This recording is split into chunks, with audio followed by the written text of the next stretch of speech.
Oh, hey-oh, man, look at my hair. Oh, I just walked outside for a few minutes and man, it's hot. It's like almost 100 degrees out. Feels like it anyway. So how the hell are you? It's Thursday and it's 86 degrees on a Thursday, man, shoot. And it's so humid outside. It's like swimming. It's like swimming just to go out and get your mail. Oh, look at this. Oh. Do I got a squeak in my chair still? I WD-40'd my chair. Yeah. So, that'll be one less thing to take my attention away from producing. So yeah, how the hell are you? It's been week's almost done. It's been a nice week, right? It's been okay. There's been a lot of stuff going on. We got last night. We had a really good, there was a good goof on, so if you missed a goof on, go check that out. The Josh and Artemis show did a good show about Eric von Daniken. Yeah, Mr. Daniken. That was a good show. It was interesting. So make sure to go check that out, as long with Amy, Alien Girl 111. She had a great show this morning. She does it every morning now. It was a good one, so make sure and check them out. I'm sure you will. You don't need me to tell you. What's that? Wait a minute. What was that just came up that I just saw? I didn't like the way something looked. Where did that come from? No, that's correct. Everything's correct so far. Okay. But listen, gotta double check, gotta triple check, sometimes quadruple check myself.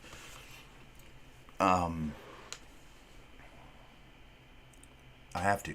It's like, I can never depend on the same setup from day to day. It's like, goddamn, I don't know if it's gonna work today. It's gonna work better yesterday. Things, it's always that insecurity going on, but I think we're getting it down. I think so. So today we're going to talk about Florida Man news, of course. We're going to get into the first segment will be on Florida Man news, then we'll move on to the Gulf Breeze UFO hoax or real. Were they hoaxes or were they real? That is the question.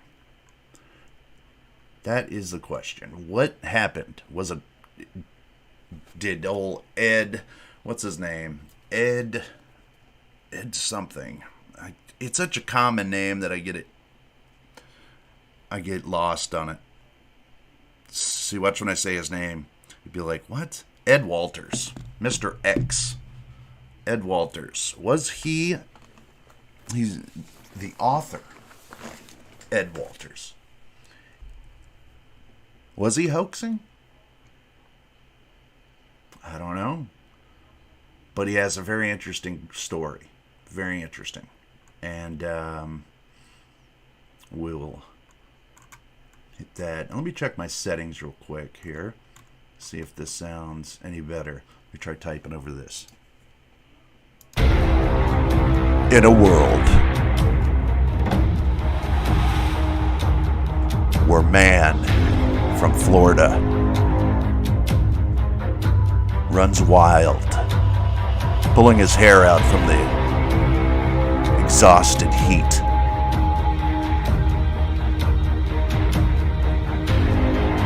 Welcome, Florida man. Let's try those settings. Okay. Just going to do a little bit of checking out here.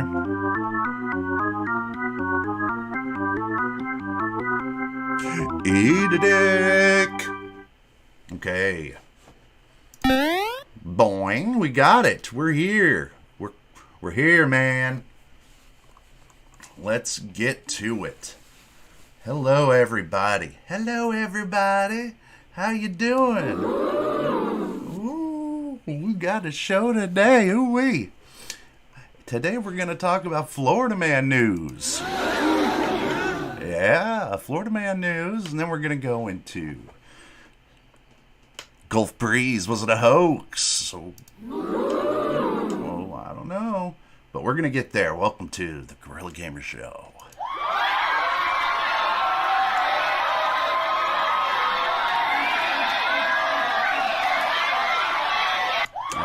Oh, whoops. Okay, we got it. Stop it. Okay. We got to get my shit straight. You got to get straight, man. You can't come in here all flawed. But the thing, we got some good stuff today, man. Oh, I busted out the banana OG for today's medication. Oh, it is a beautiful little bud there. We got a couple of them. Nice one here. Ooh, right from the Guerrilla Gamer vault. Right from it. We're gonna jam on those. Oh, I'm so excited. I just can't hide it. I'm about to lose control and I think I like it, yeah.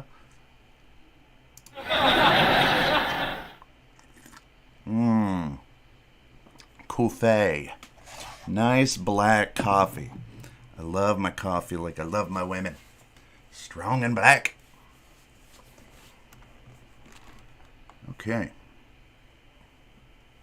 Now, shall we move on over to Florida Man?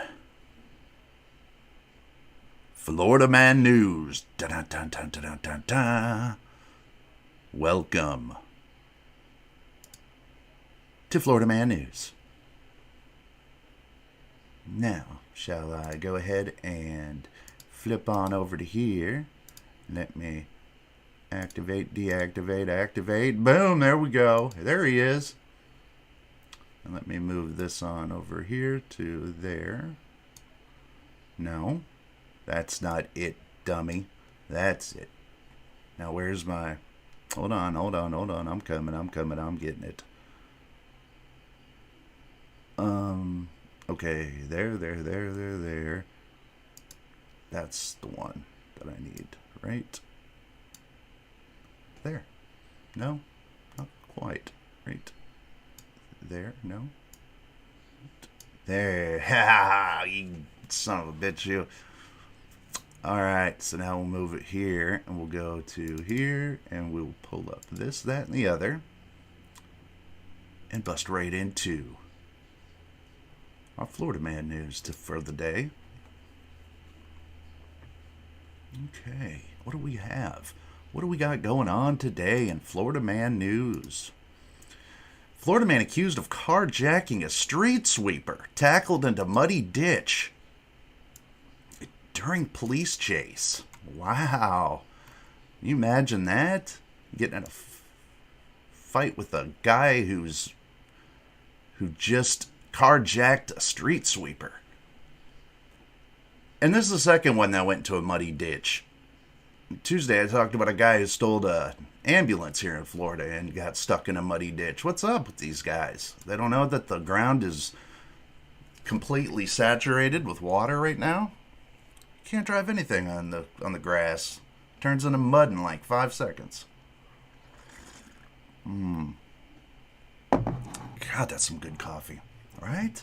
Yeah. I agree with myself. But so you can imagine, what the hell was going through that guy's head. 18-year-old suspect. Criminal history dates back to 2014 when he was just 10. He was just a little old criminal then, you know.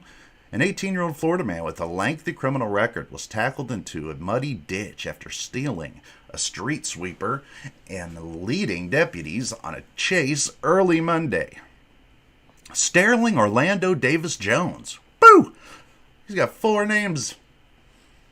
Of Jacksonville. Jacksonville.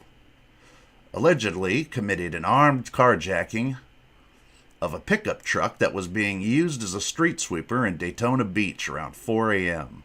Deputies in Flagler County were notified of the carjacking shortly after and spotted the vehicle traveling, going 1 mile an hour down the interstate. Get out of his way. He's coming through in his street sweeper. Look at him. Look at the cop, too. The cop looks more frazzled than this dude. They both look jacked up. Look at his arm. He's like, hey, Sergeant, can I go home and take a shower? I'm all covered in mud. I would have let him. I'd have let him get away. Sterling Orlando Davis Jones. Just keep on trucking, man. Keep on trucking through there. we got a runner. Get after him. Get him. Oh, man, I'm all full of mud, man. Fucking asshole. Why? Why did you have to run through the mud, man? You couldn't have just jumped out before the fucking mud. Look at the picture of this. They smushed his face in it just for good measure, too, man. You know it.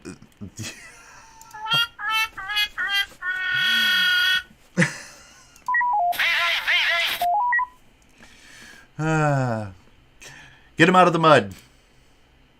Let's see. Man, he's had all kinds of problems. Burglary, several counts of grand theft of a moving vehicle, grand theft of a firearm, under 18, unlawful possession of a firearm, possession of a firearm by a minor, robbery with a weapon, aggravated assault on law enforcement / EMT, and grand theft of a fire extinguisher. Okay, look, all that other shit is just bullshit indeed. Okay, all the weapons, all the bullshit aggravated weapon charges, it's bullshit. But God damn it, why did you steal that fire extinguisher? Now that's grand theft, buddy. That's grand theft. We're taking you down. In fact, I'm going to call in the whole squad on this one. We need all police officers on duty to come back and help us with this.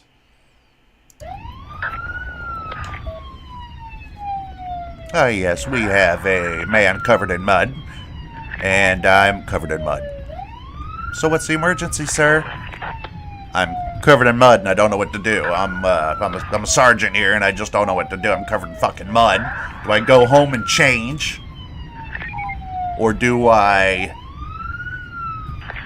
pull out the rest of the evening all muddy?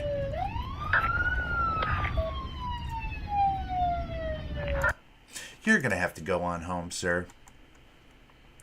The juvenile justice system failed this kid by giving him a chance after chance. This kid is never going to learn his lesson. So now that he is in the adult system, we need to hold him accountable and send him away before he seriously hurts or kills somebody. True, right? You got to get him off the road. You got to get him off the street. He's obviously a hazard. I mean, he doesn't give a shit about himself. What's he going to care about somebody else? And then he's got all these aggravated gun charges against him. That dude he's not safe to himself. They might need to lock in Florida, they have what's called the Baker Act. Okay, now what the Baker Act does is if you feel as if somebody is going to harm themselves, or if they are in danger of harming themselves or others around them, then you can call the cops and you can tell them that. The cop will go there and take them, and they don't have a choice in it. It's kind of like a mental illness Uno card.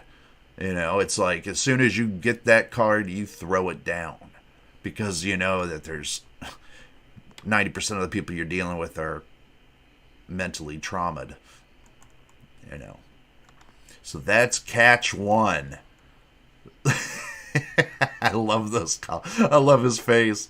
He has the what the hell face, the best I've ever seen. I came to work today, all nice and clean. God damn it, now I'm all covered in mud. But I caught Sterling Orlando Davis Jones. Thank you. Thank you, Ossifer. Thank you, Flagler County deputies. We love yous. Next on the mission here today, the Florida Man mission of today. Dun dun dun.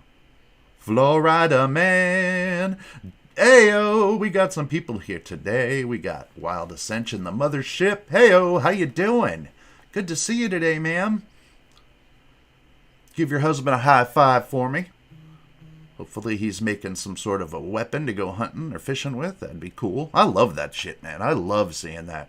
Joshua Godson, my brother. How are you, man? My name is Mud. Pink back, pink back, call it Mud. Whatever that. That's a great Primus song. My name is Mud. I just can't remember any of the lyrics except for My Name is Mud. How about Nature Boy? The Primus. Man, you just threw me back in the early 90s. Primus was amazing. Hello, Mr. Crinkle. Remember Mr. Crinkle? Wow. Okay. Back to it. Where did I go? Where'd you go, you nimwit? See, that's the kind of shit that I've got to watch myself for. Because I'll do something and I get lost. Okay. I got lost. I'm sorry I didn't see you guys there for a minute. My bad. I was talking and it's different on this. See, I tried going to, StreamYard. And that jacked up all my settings. I couldn't get anything to work in it. So when I came back to OBS, all my settings were jacked up, so I had to fix them. Florida man accused of disrupting March of Our Lives. Well, come on, Florida man. Why you gotta disrupt the march? U.S. Park Police said Monday they arrested a 21-year-old for disrupting Saturday's March of Our Lives rally on the National Mall. Mitchell Martinez of Coral Gables, down south, little bit south of Miami, around there. The Washington Post reports that Martinez allegedly had yelled at someone during a moment of silence at the Saturday's rally. Martinez reportedly told authorities he yelled, "I am God." But witnesses allege he yelled, "I have a gun," because they sound so similar, especially during a moment of silence when everybody can hear you. That's the... it's like... Yeah. I am God. He said he has a gun! What the hell? Yes, turn those down. See, all my settings are jacked up. See, it should sound like this. Yeah, that sounds a little better because I could talk over that. I can talk over them, but don't, I am God. I have a gun. Either way, I'm freaked out. You can tell me you have a gun or you're God, and that's craziness. I'm out of here. I'm I ain't playing around with somebody saying they're God. Nope. And I ain't playing with somebody who says that they got a gun.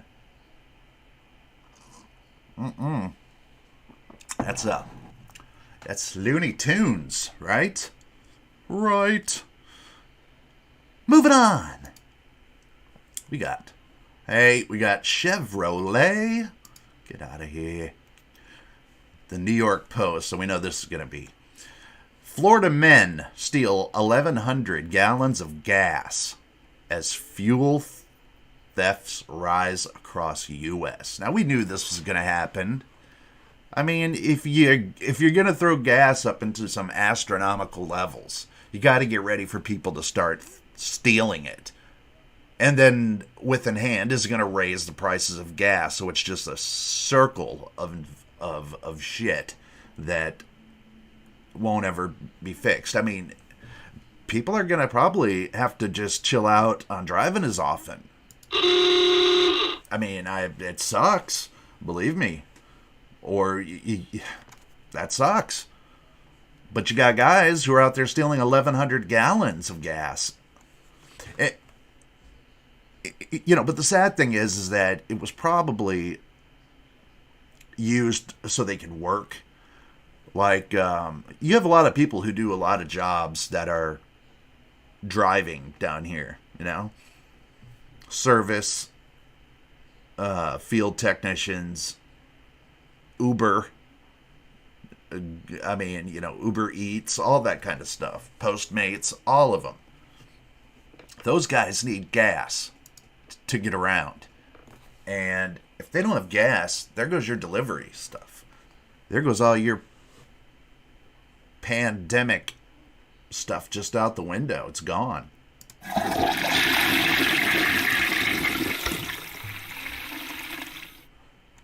Ned Bowman, executive of Florida Petroleum Marketer, said law enforcement officials believe that thirst for gas is creating theft rings in the Sunshine State and beyond. My thing is, how do you think you're going to get away with stealing $1,100 in gas? Even if you went into a gas station and said, hey, I want 1,100 gallons of gas. If they have it, it's probably hard for them to even sell that right now. But the cops are attempting to ramp up surveillance capabilities to identify and bust repeat offenders. Yeah, there's dudes with white trucks. Big trucks. That's something that'll... Yet, the Florida man drives in big gas guzzlers. Yet he wants to go out and steal 1,100 gallons of gas. And then we have NASCAR. Of course, it uses a different type of fuel. But at the same time, how could you justify when your average, in a country where your average person is spending, between $5 to $7 in gas? Yet you have a NASCAR that drives around, that's all they do is just piss away on gas. Sorry, but it might be time to start busting out the bicycles. I don't know, but you're always going to have dudes that are stealing. Yeah, the gas thieves managed to make off with 1,093 gallons before speeding away. Like, how fast can you get away with that many gallons of fuel? The average cost is nearing $5. Wow. Man. I don't drive. Look, I'll tell you a secret. I don't drive. I can't. I can't. I used to, but this year I had to turn in my driver's license. And that was something that I didn't want to do. I sure, you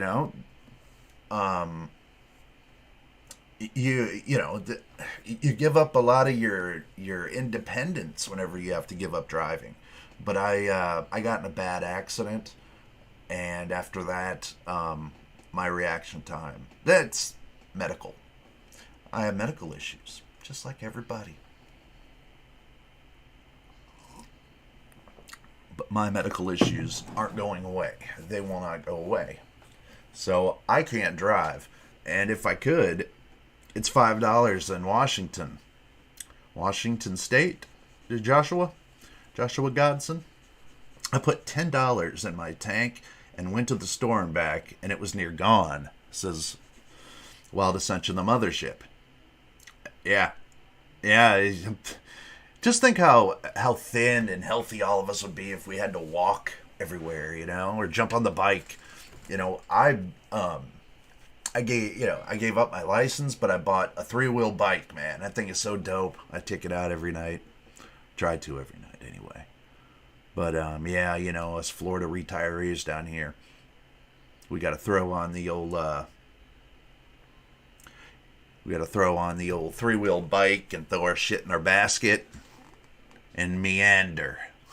God, I love it. All right. So Joshua Godson has a Malibu. It's a Chevy. It's a Chevrolet Malibu. It does about 22 miles per gallon. Holy Hannah. Dude, was that a diesel? My lil boo. I also have medical issues, says Wild Ascension, the mothership. Osteoarthritis, I do too. And neuropathy. Hey, I do too. Do you take gabapentin? I do. I take 800 milligrams of that shizzles. That stuff makes me wonky. But I like it. I like that wonkiness. Speaking of wonkiness, I gotta pack the bowl. Let's pack the bowl. There it goes. Yes. But I got this cool pipe, man. This pipe was given to me by my stepdad, and he bought it in South America in 1970. His dad was an executive for Chevron. Made a killing, but he spent a lot of his life down in South America. Yep, I bet we do. And you're packing a bowl too. See, I'm telling you, all these synchronicities. I'm telling you, man, it's crazy. You crushed L7. I do too. Crushed L7. I'll have surgery. Crushed L7. Oh, that's up top.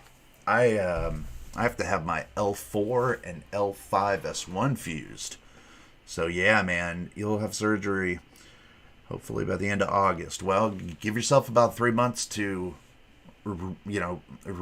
recuperate. I mean, you got to have time for that. And they say it's 3 months for back. And I had my neck fused.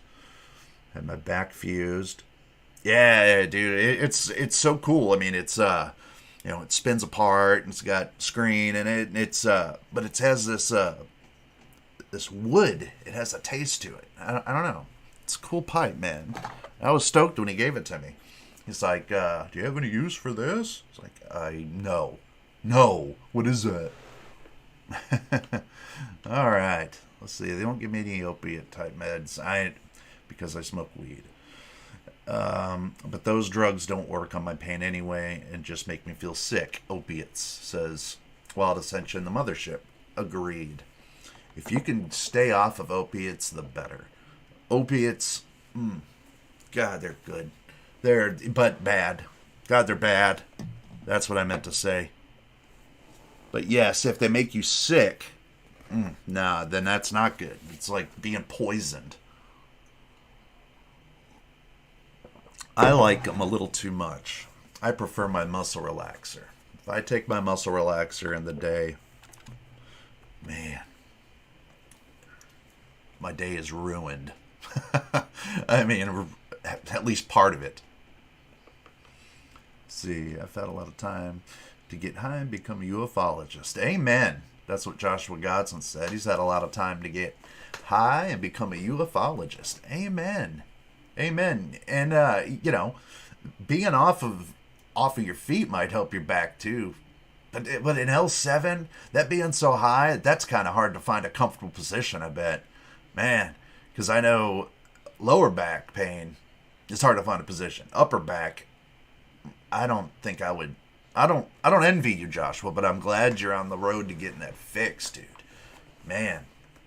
Yep. Wild Essential says, mine is from my neck to my back as well. I've had the signal taps, MRIs, injections, trips to the ER, yada yada. I just do physical therapy and exercise and try to eat right. Yep. I swear to God, that's crazy. We're about like on the same path. They gave me tramadol. It works okay. But I knew I can't tell them I smoke weed. Yeah, you can't tell them. I mean, let's see. I don't know how Washington State works, but tramadol is okay. I mean, it does something. I notice a difference. Excuse me, whenever I take it, but I take an opioid based form of pain reliever myself, and I let my doctors know that I smoke weed. Obviously, it's on my charts. It comes up under my prescriptions, just like, when they go to check and make sure what medicine you're on. Oh, no, L7 is L7 is lower back? L7, L6, L5, L4? Yeah, then it goes on the sacrum. Okay, I thought that... Is it kind of upper middle? Or lower middle? No, it's... L7's lower middle, right? Or is it just lower? Maybe I'm jacked up. I'm trying to think of how many lumbars. Okay, yeah, L7 is a lumbar, so it's a lower back. So it's... Out of all of them, it's probably higher up than it is lower down. Because I know mine's like right down by my tailbone. And that's L5, S1. Oh, L4, S1, and L5. Dude, that's crazy. I'm just glad you're getting fixed, man. You got God on your side. Amen, dude. If you got God on your side, you'll pull out of anything. That is the truth. All right, let's move on to our second story. Since we got Florida man killing our gas prices down here. You son of a bitch, you, Florida man. How dare you? How dare you? All right. Last one of the day for Florida man. Florida man jailed after alleged vending machine smackdown. Oh. He did. He got in a fist fight with the vending machine.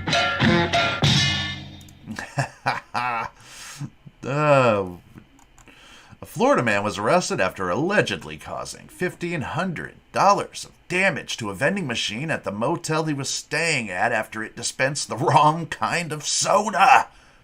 I didn't ask for fucking Pepsi. According to police, Corey Lane, 33, was staying at an Economy Motor Lodge motel in Dundee, Florida, when the arrest occurred on April 25th. Upon arrival, the motel guest told Polk County Sheriff's deputies, hey, that's my county, Polk County Sheriff's deputies, that he saw Lane inserting money into the machine. When the machine dispensed the wrong drink, the witness said Lane attempted to get his money back. Corey was staying at a Dundee motel when he thirsted for a nice, refreshing beverage, police said on May 16th. He went to the Coca-Cola vending machine to purchase a refreshment, but the machine dispensed the wrong kind. Corey was displeased.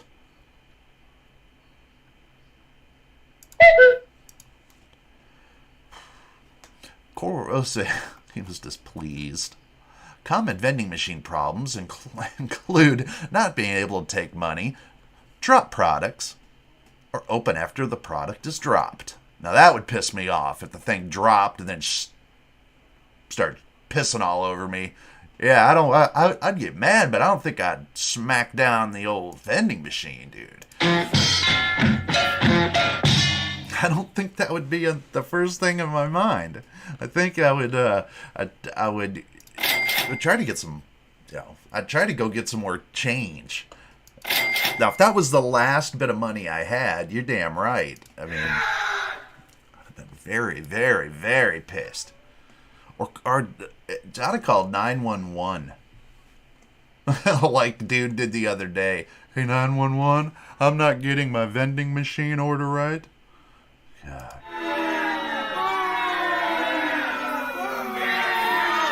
Get him! Somebody said, get him. Somebody in the yelling crowd started saying, get him! Oh, God.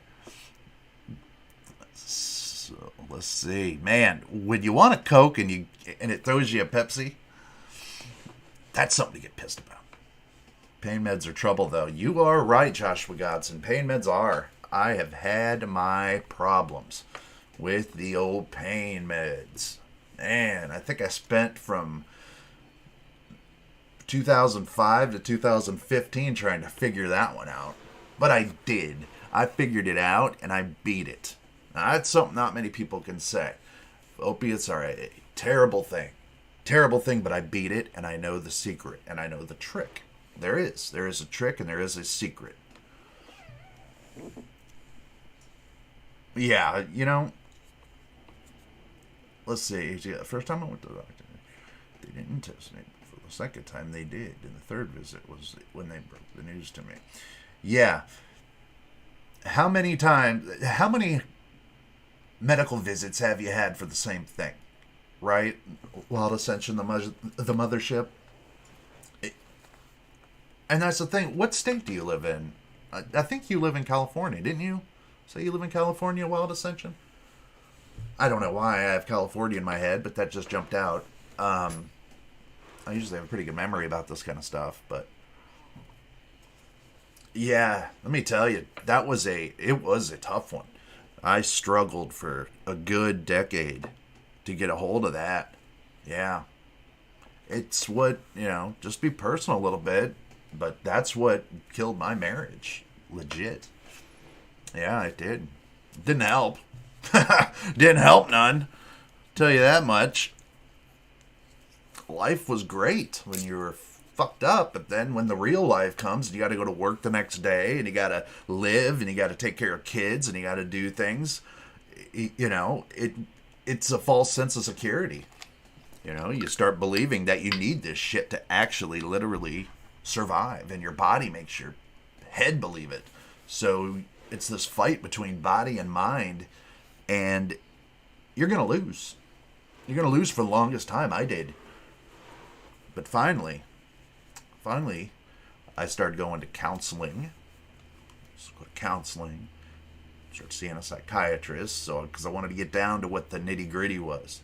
But during the meantime, I needed something to stave off withdrawals, to stave off the sickness, to get rid of that awful feeling so I could get back into society again and get back, reacclimated into working,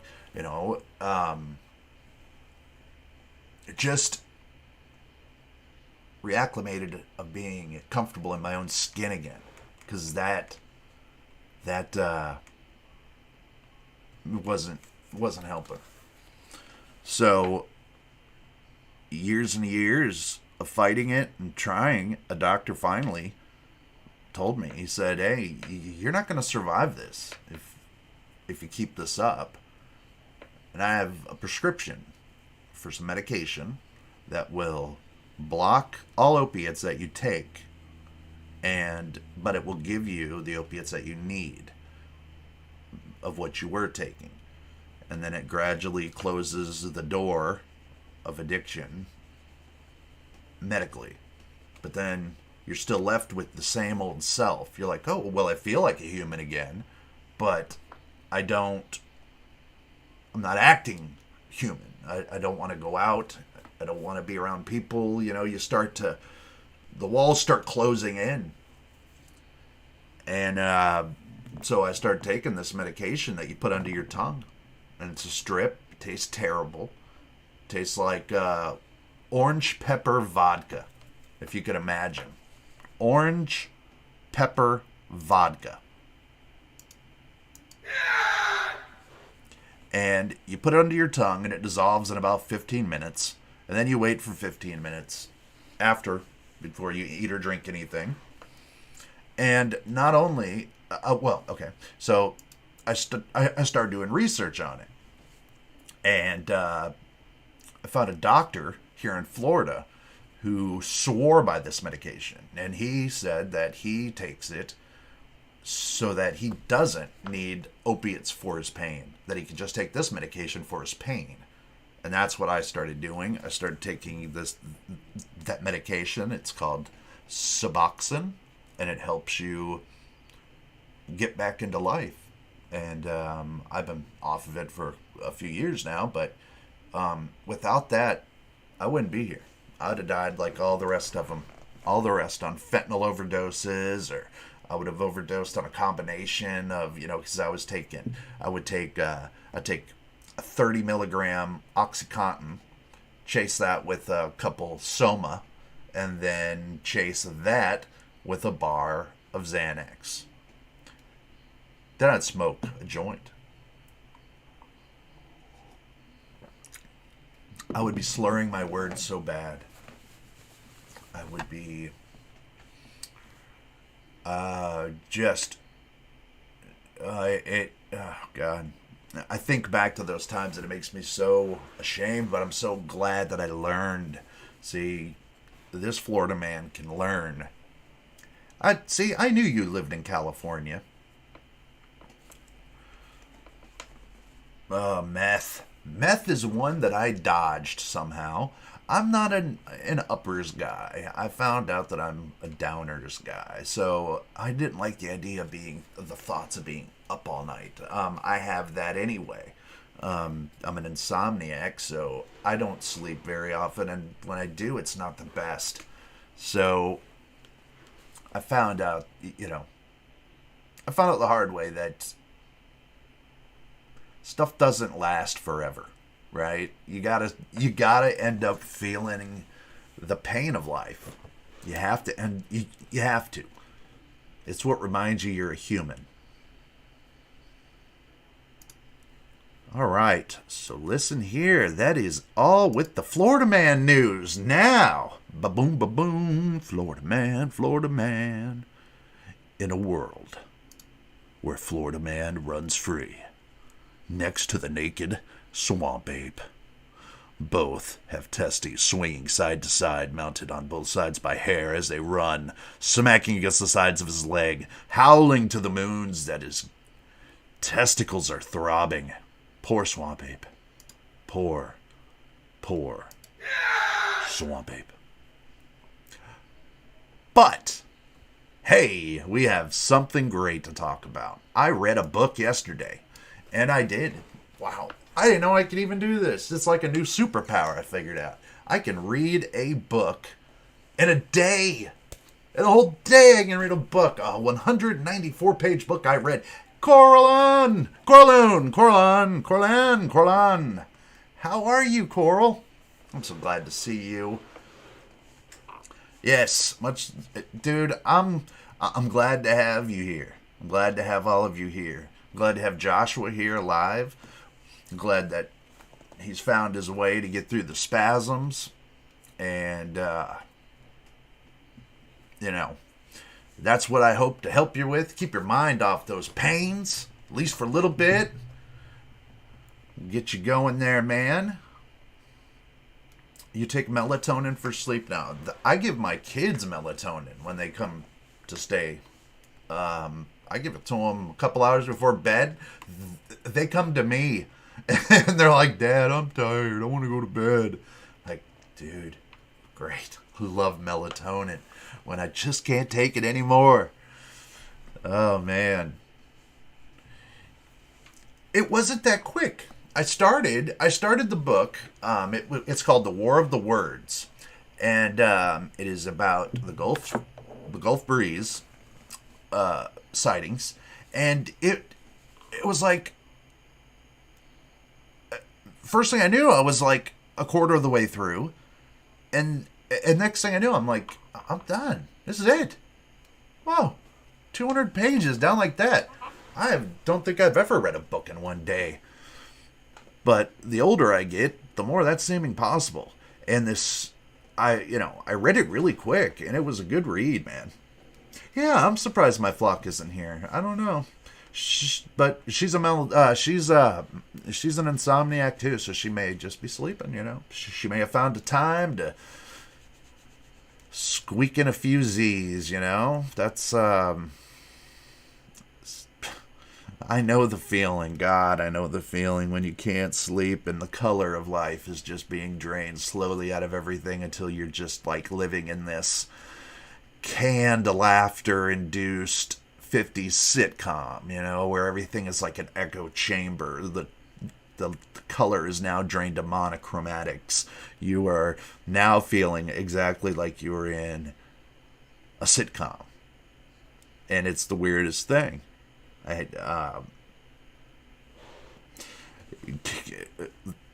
Joshua just said something very important. He said that my little girl made me change my life and find a passion for goodness and spreading love.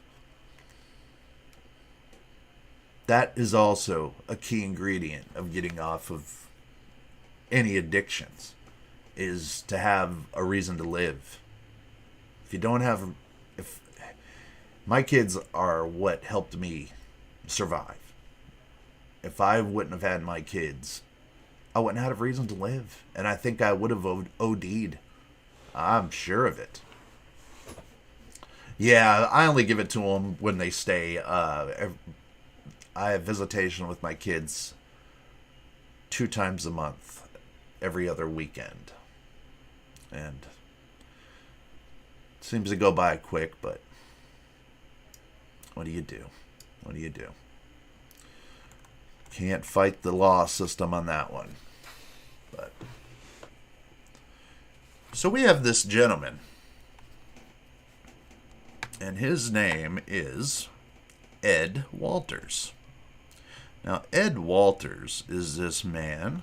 He's a Florida man from Pensacola area. That's called Gulf Breeze. My kids are my best addiction too. And without kids, I wouldn't be here. So I owe them my life.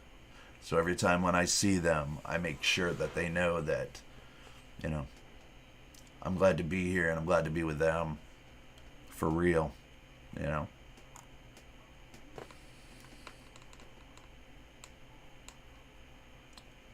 But Ed, Mr. Ed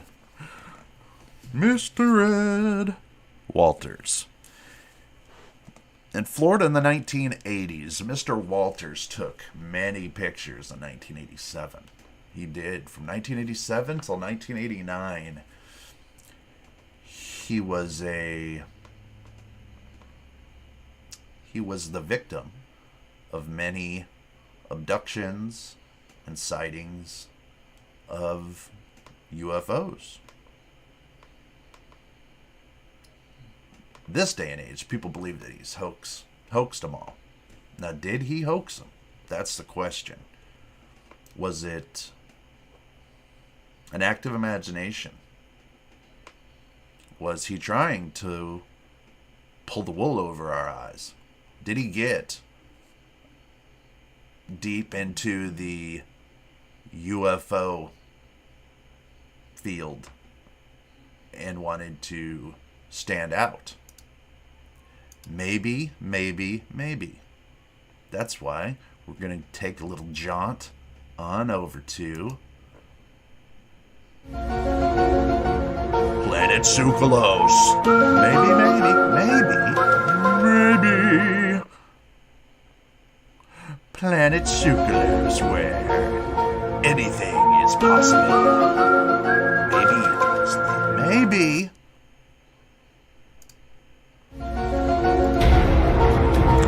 Welcome to Planet Sukalos. Yes.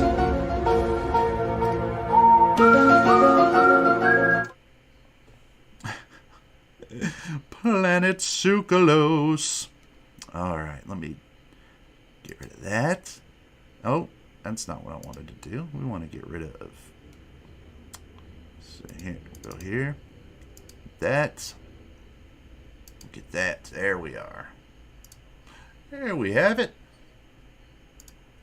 This is Gulf Breeze. Where is it located in the grand scheme of things? Well, I'm glad you asked. It is basically, you could Drive a few miles and you'd be called an Alabamian. You'd be in Alabama, right here. Drive a little further, they'd call you Mississippi.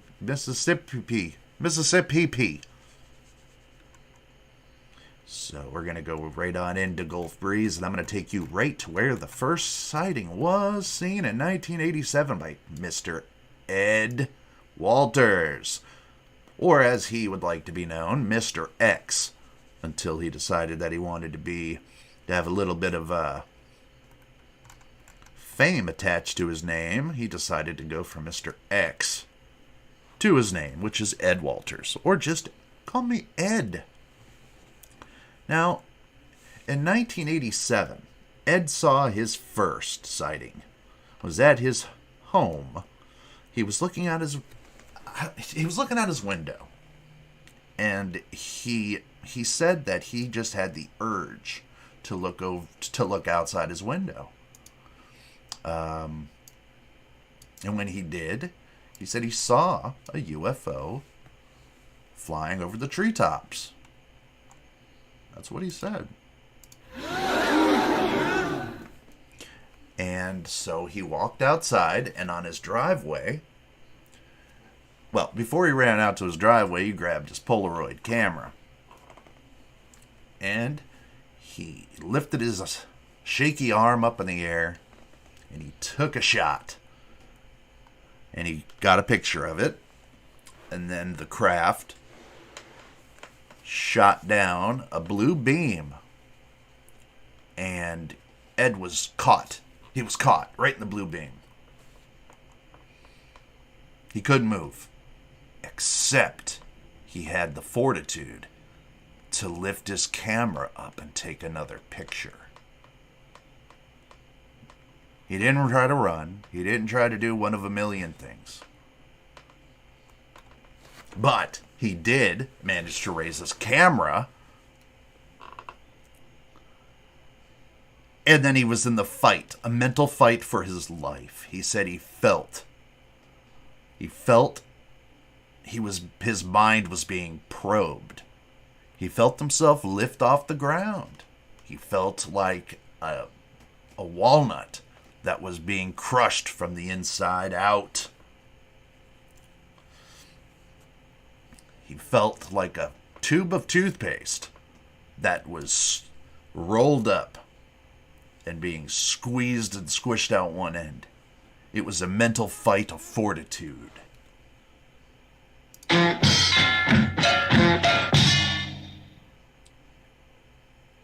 But Ed won. He heard a voice inside his head, and the voice said,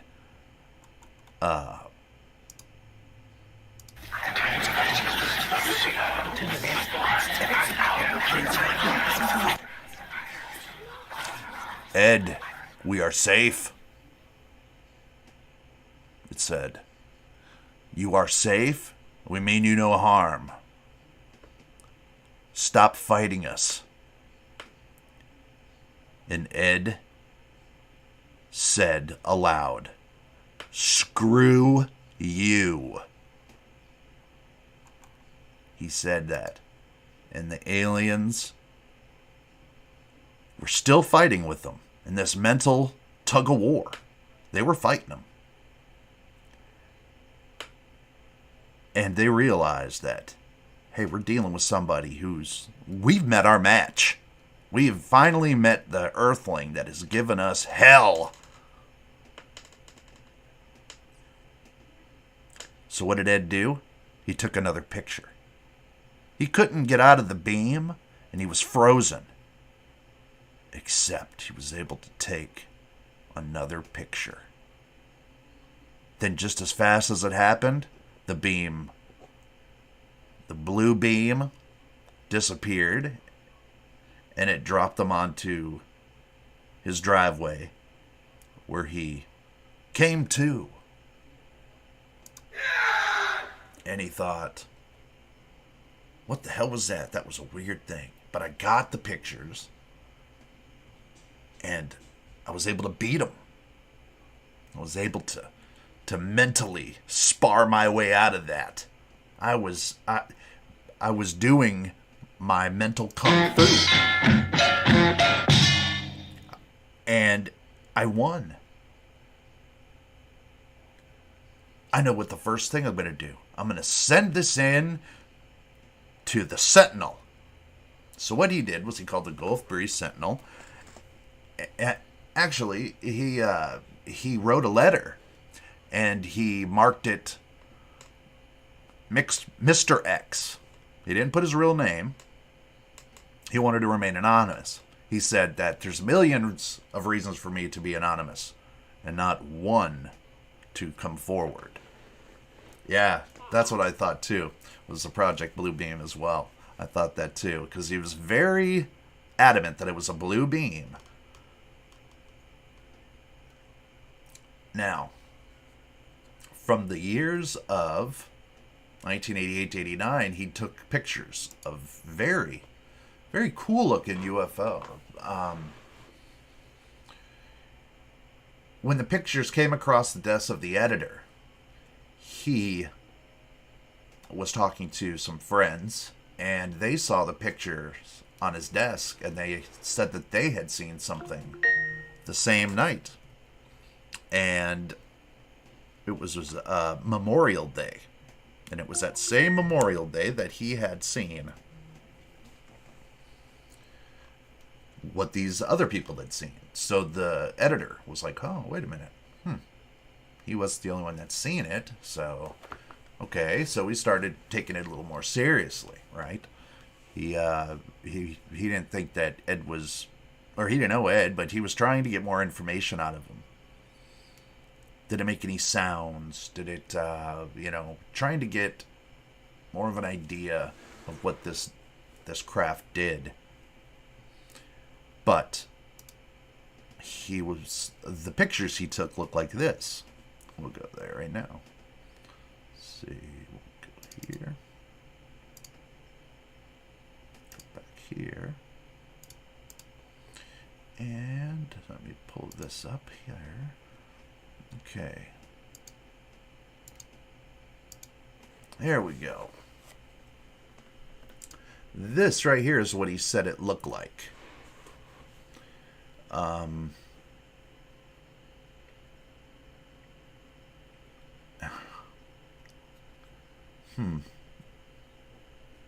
Looks like something that could be put together in your garage, doesn't it? Kinda.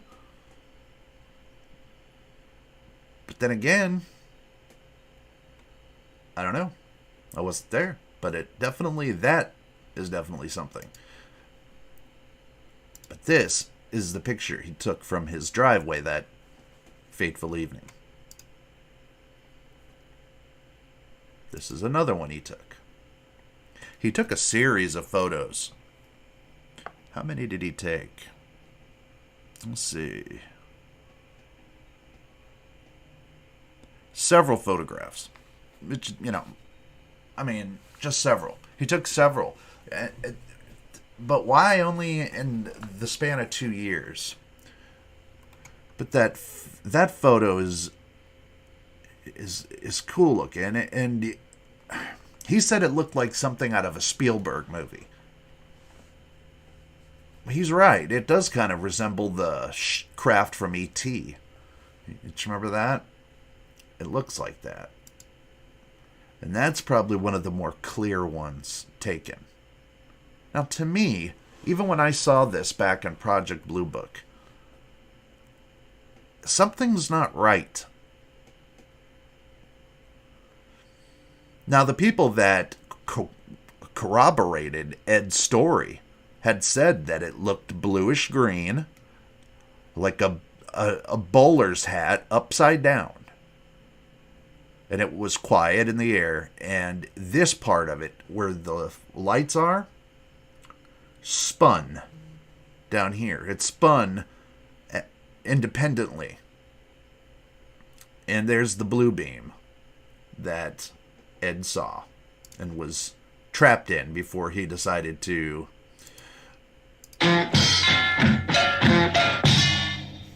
bust his way clean out of. Now this is getting cooler to me. This is one of the pictures he took that, let me see if It's clear enough to see. I know these are small. I'm sorry for that. But there's not great quality photos because he took them all with a legit an F180 Polaroid camera.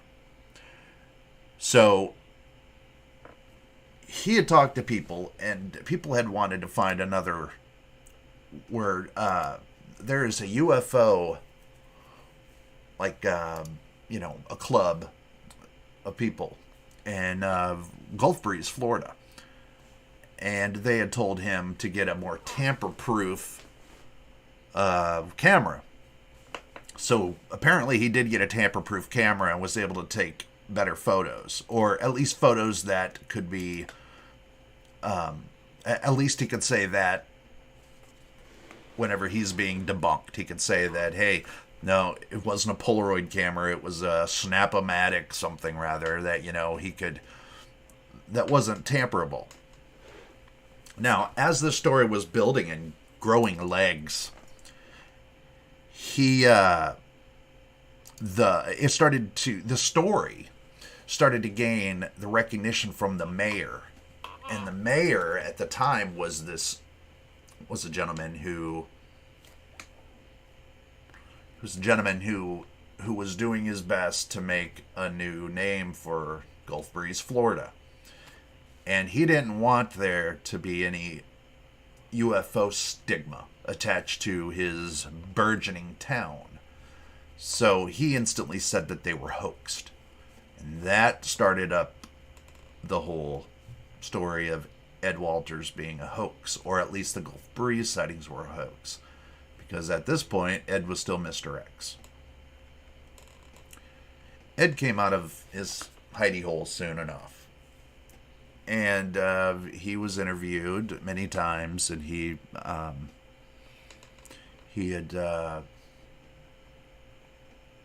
has written books.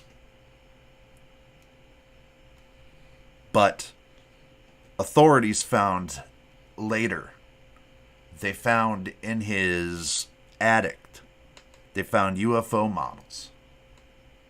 Yeah, they found UFO models. And they theorized that he faked his sightings by using double exposure. Now, could it be done in auto exposure? That's what this kind of looks like to me. It kind of looks maybe like he did some this one right here. Like that is double exposed. Just because it looks like a projection, Yeah, it does look like that. Coralon says the light up bottom half looks like it's on an angle, and it does. It does look like that.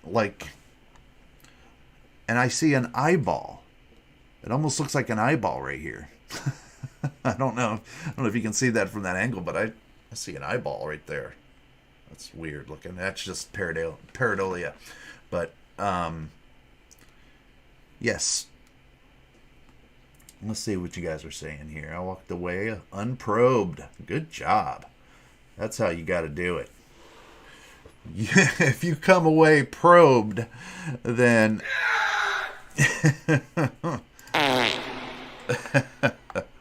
Oh, I forgot. I have some... Hawaiian punch here. When was the last time I had Hawaiian punch? Probably when I was in a church group when they give you cookies.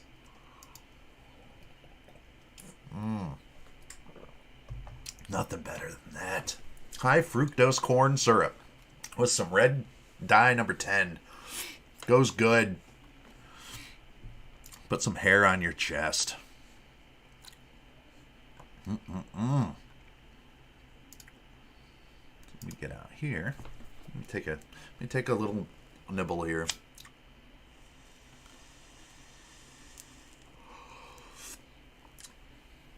Ooh. Nice. Banana OG. Banana OG has a very nice taste.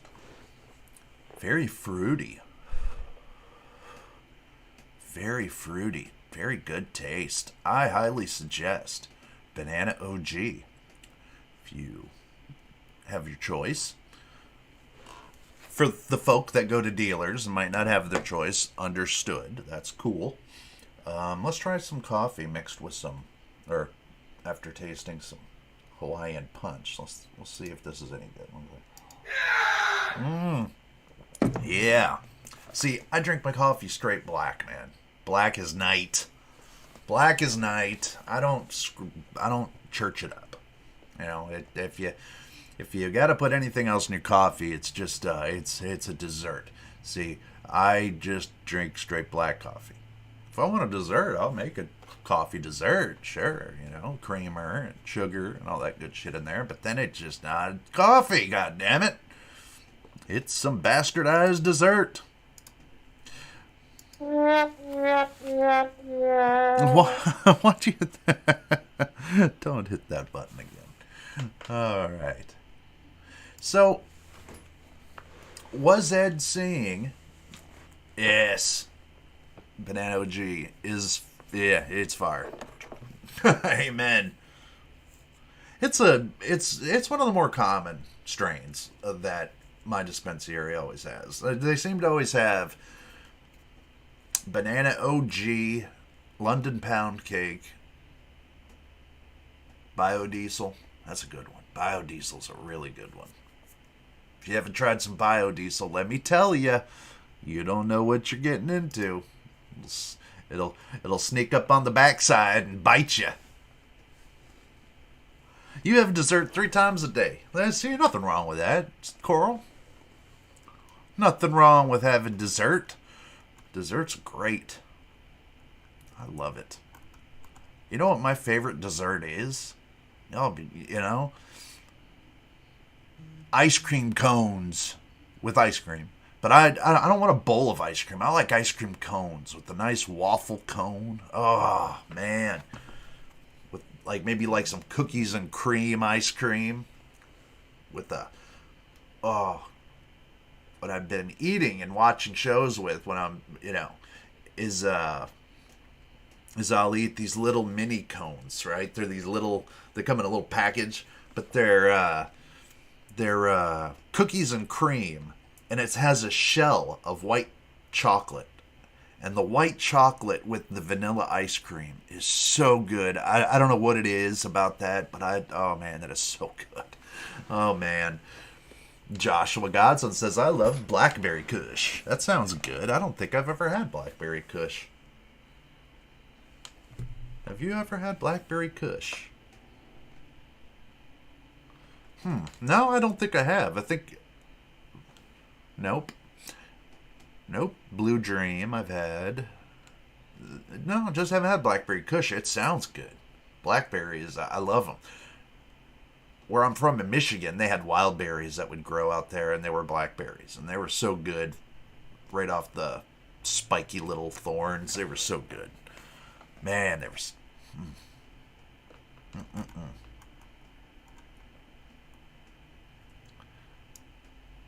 So,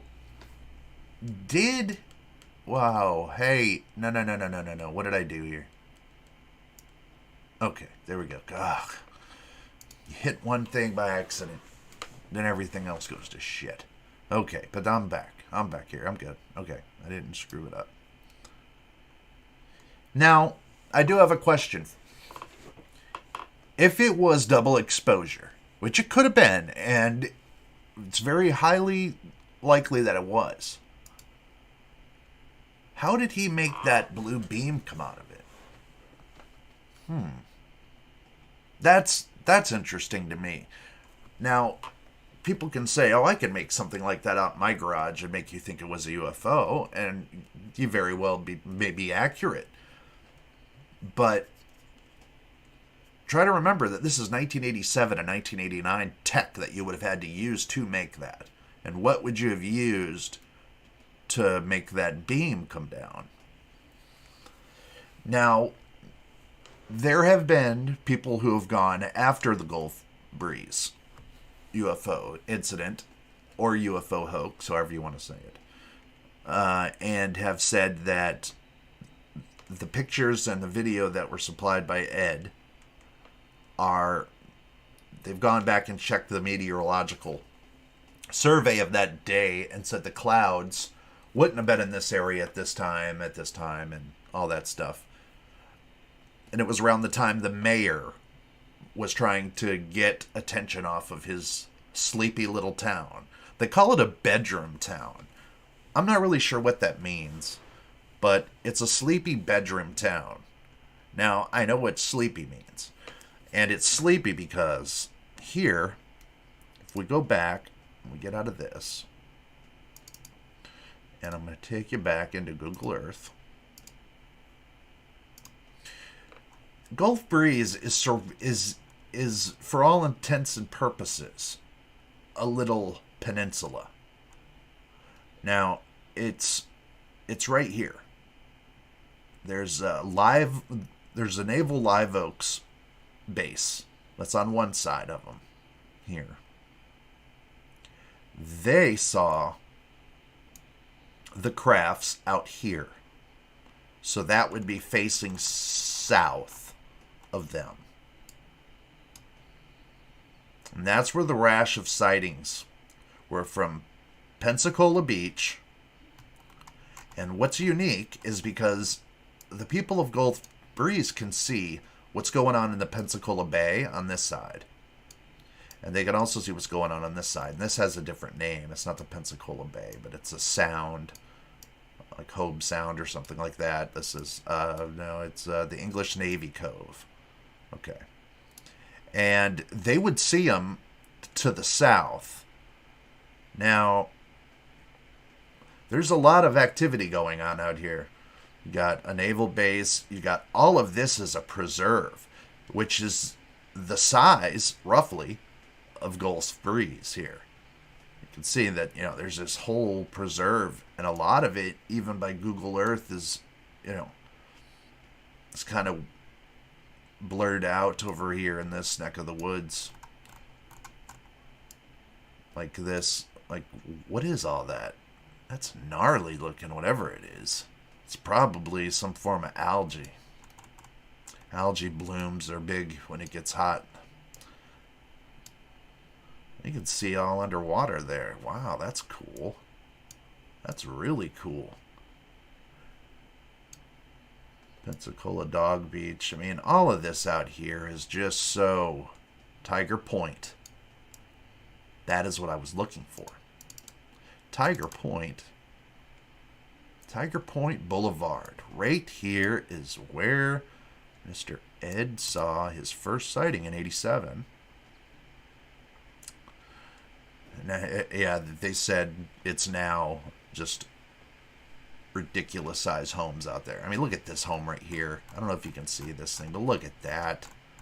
Come on. How many rooms do you need, Chief? Look at that. That is beautiful. That is very nice. Look at that. He's got a nice deck walkway that goes all the way out to the pier. He's got his own pier with a boat. Dude, who are you? Look at all these homes out here. I mean, you're talking 7-figure homes here. Oh, easy. Look at that. 3 stories. 3 stories, all solar top. Nice pool. God. Florida living. So the mayor didn't want his town to get a bad rap. He didn't want all the X-Files sorts. He didn't want that.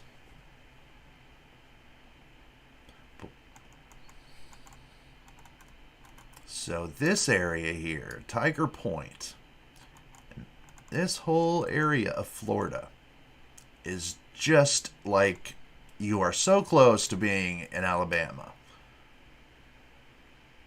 Especially down here by Perdido Key, Fort Walton Beach. Yep, there it is. Okay, so here it is. Here's the deal. We got Eglin Air Force Base right here.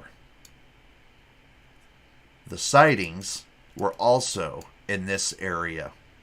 They were seen in that direction. So Ed believes that it is has something to do with the naval base being right here and Eglin Air Force Base being here. Now, there are classified flights that take out, that leave from and arrive to the naval base and also arrive and come to Eglin Air Force Base that you can't go and look up and you can't cross-examine your data. So, every time. Sorry.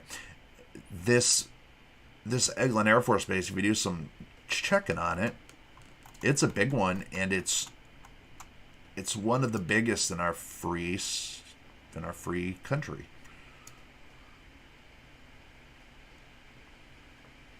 There's an Air Force Armament Museum there. Wow, man. The whole town. Oh, what's that? Hold up. No, I thought I saw something that I didn't see. Sorry. But it has its own hospital. It's got its own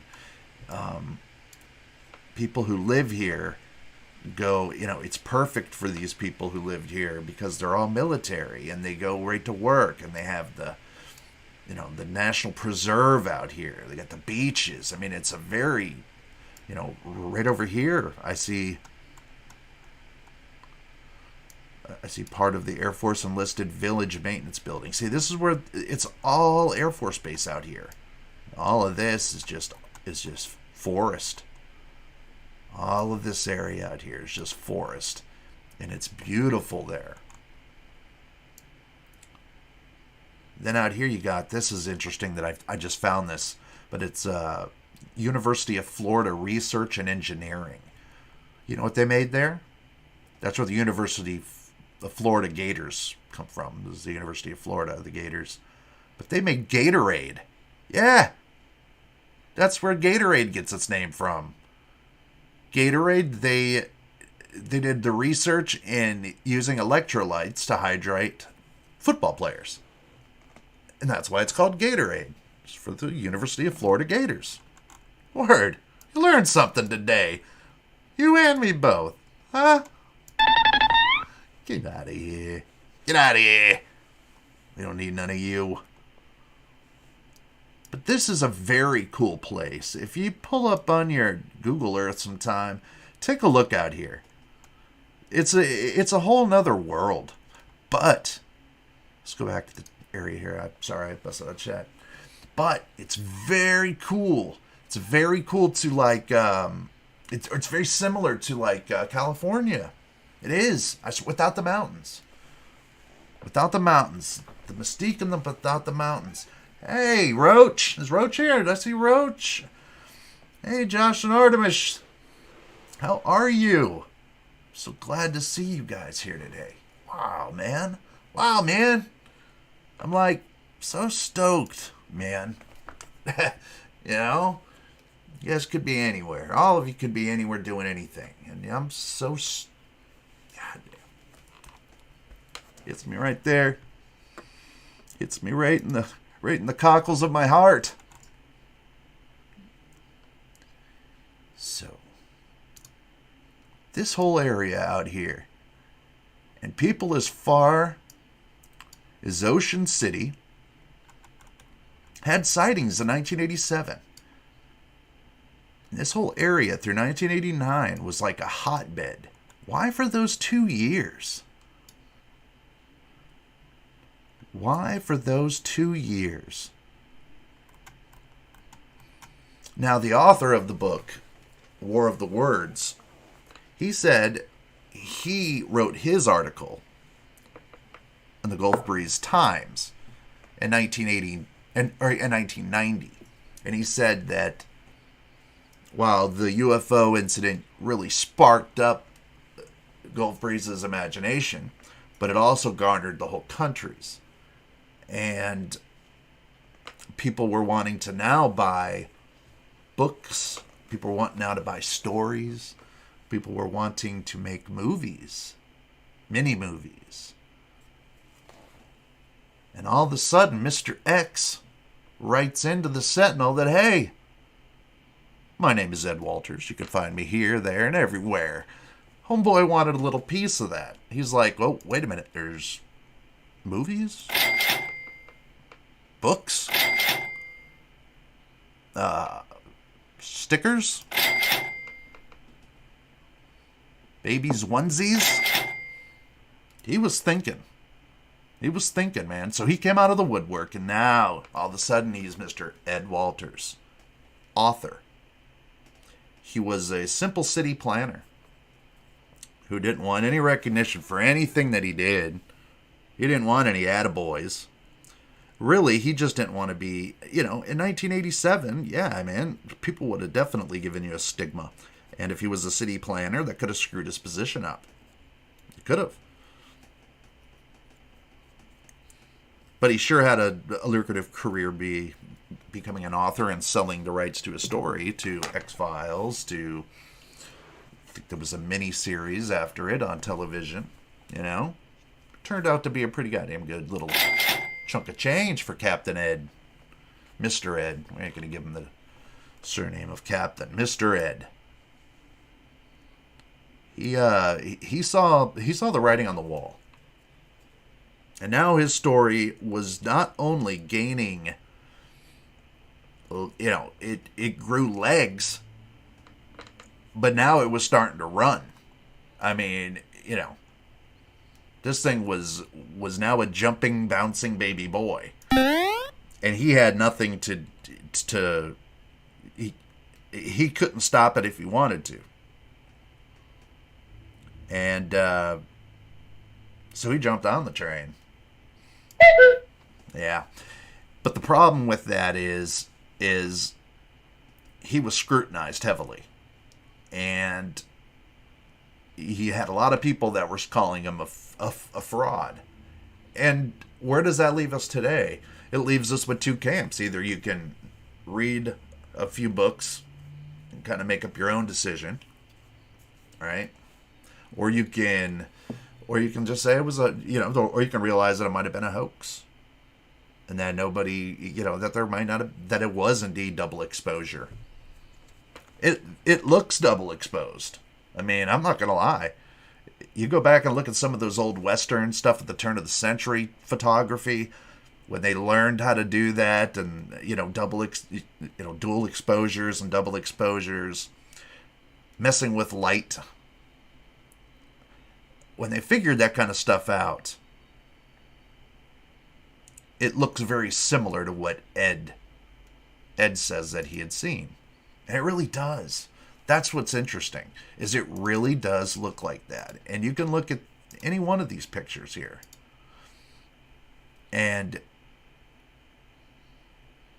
you have to come to that conclusion at some point. But how does double exposure do the line, the beam, the blue beam? I mean, I'm sure it could be done. I'm sure. I don't know. I mean, I'm no I am no dual exposure photographer. I just take, pictures. Video editing like that, even now, is tough for me. I can imagine in 1987. And how did he do that with a Polaroid?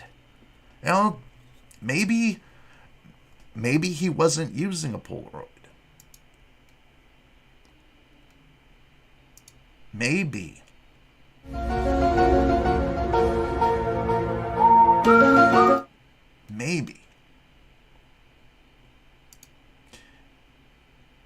Maybe that is fabricated in his garage. Maybe it is a real UFO. It looks very similar to the Jimmy Church faked ones. Especially when you look at the... it's such a small picture. God, it's such a small picture. And that's the other problem with this guy, is his pictures. There it is. Now, that is the money shot from his driveway. That is just before the beam shot out, and he got caught in the beam and was paralyzed. Well, except he was able to take a picture.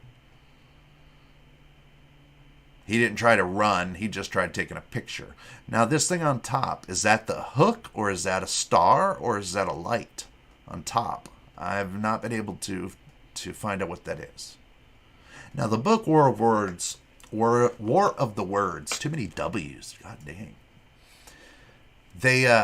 It leaves it up to you. It's written by a journalist who worked for the Gulf Breeze Times, and he doesn't believe Ed worth a shit. And he said that he believed him. He said Ed can spit out an equal amount of subject ufology knowledge, and he can tell you theories, broken theories of NASA, enough to let you know that, hey, this guy knows what he's talking about, and he might be legit. And so he knows what he's talking about.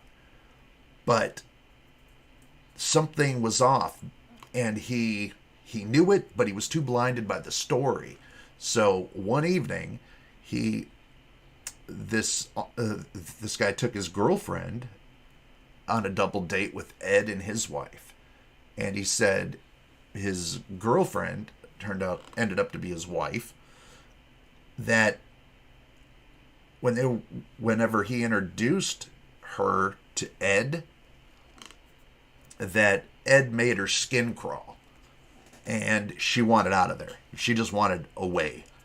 And he said it snapped him back into reality, to where he was like, oh, okay. Now he started to realize himself that, dude, this guy is a little off, there might be something up with him, and his story.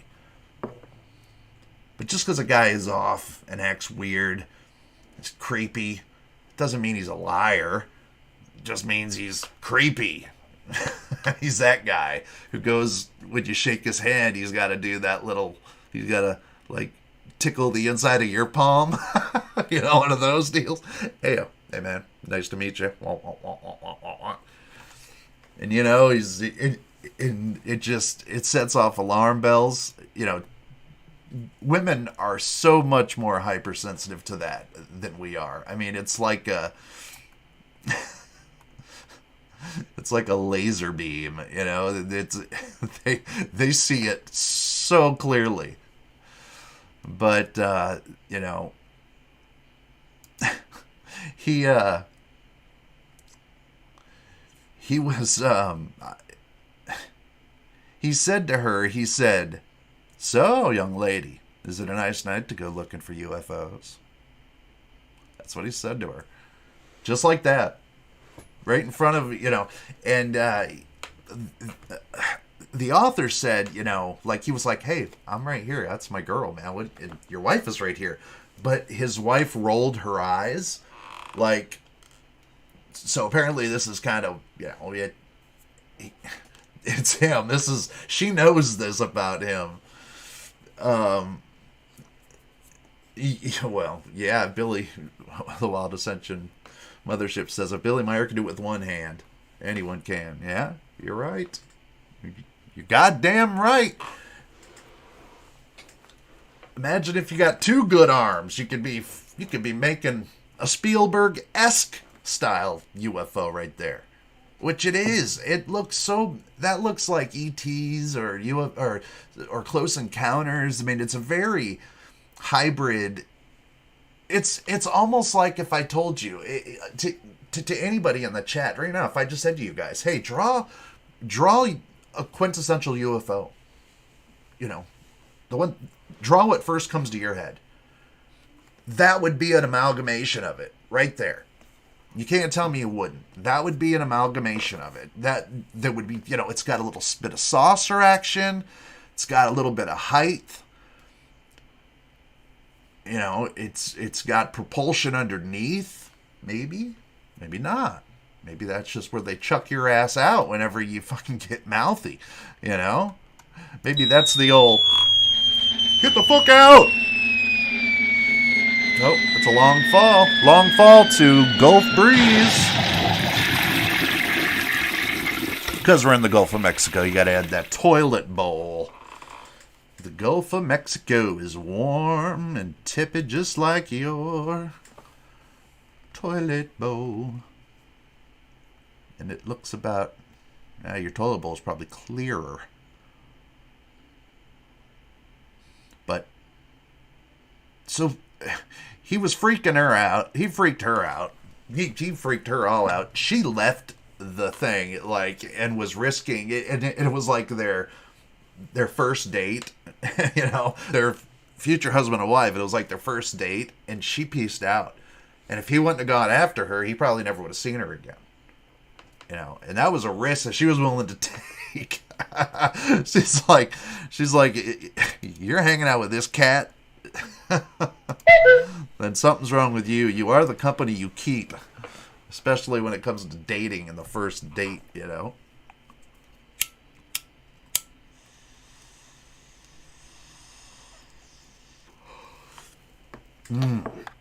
Again, that is just the fruitiest taste. It's so green and fruity. It's so green and fruity, man. That is a good one. Banana OG, you come to my rescue. Hey, where'd you go? But apparently, a lot of people who met him were either A or B. This guy knows a little bit, makes the story credible, or he's creepy, and that takes away from the story. But either way, nobody wanted to see him make a buck or to get anything out of this. Even the mayor. The mayor of Gulf Breeze didn't want shit to do with this. He didn't want nothing. He was that guy who thought, this is all bullshit. I don't even want UFO people in my town. You know, he that's the kind of guy he was. So and I showed you what the homes look like, so you can imagine how much Gulf Breeze is worth. There's so many people there. They make a ton of money. And if they don't, then they're with the Air Force. And if they're not with the Air Force, then they're with the naval base. So these people, they're, you know, they don't want to be living sandwiched in between a UFO phenomenon. Doesn't do good for the Air Force is one. Doesn't do good for the Navy. You know, it puts eyes on them. Yeah, I want to see his dinosaur pics too. It would look like what was that old one? Was it Hercules or something like that? It was like it had claymation in it, where it's real wonky, sketchy, janky animations. Yeah. But this whole thing is chalked up as a hoax. You know, I've seen a lot of things in the sky, but that meld so well with the background. It almost looks like a projection to me. It almost looks like a projection. It doesn't look quite real. You know.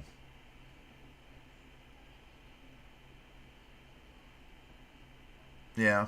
I'm reading what Coral said. Yeah, Coral says a picture is weird. There seems to be a wide light blue column in all the pics, much like the color of the beam that comes out the ship later. Yeah, and that is what's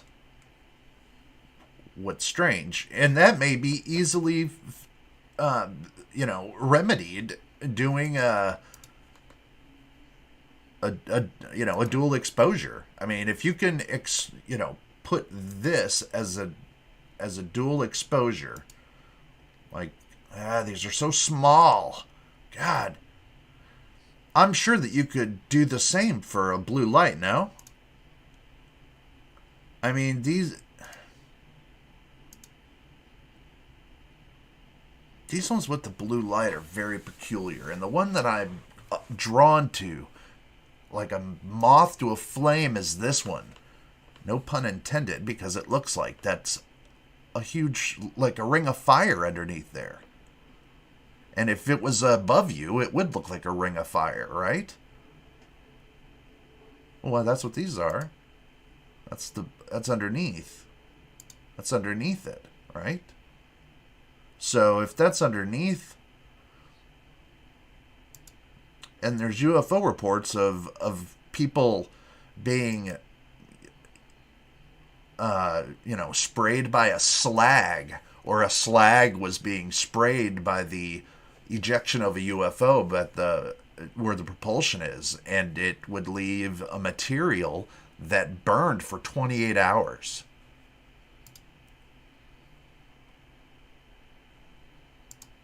There's the bottom. No.